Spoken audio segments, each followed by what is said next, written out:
US and Cuba possibly starting talks to normalize relations. These reports emerging as Alan Gross heads home to the US after being released from jail in Cuba. Let's find out more from our correspondent in Washington, Philip Crowther. Philip, what more can you tell us about these reports of a possible prisoner exchange and a normalization of relations between the US and Cuba?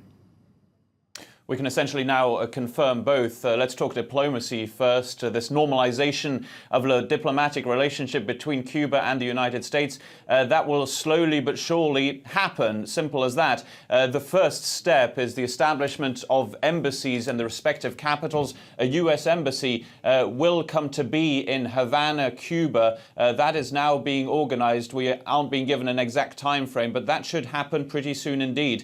The counterpart will also happen. There will be a Cuban embassy here in Washington, D.C. That is the first really big symbolic step toward that normalization of the relationship. The most symbolic one, that one came yesterday. There was a phone call between US President Obama and Raul Castro of Cuba that lasted between 45 and 60 minutes. The first phone call between the two, since their times in office, and indeed the first phone call between heads of state of the two respective countries, well, since the revolution, says the White House. That is absolutely significant. The two countries are now talking at the very, very highest level. Of course, we have to mention the embargo as well, the trade and financial embargo on Cuba from the United States. That will not necessarily be lifted with this planned normalization of the relationship between the two countries. That is up to Congress. Congress would have to vote on that. For now, the White House isn't putting direct pressure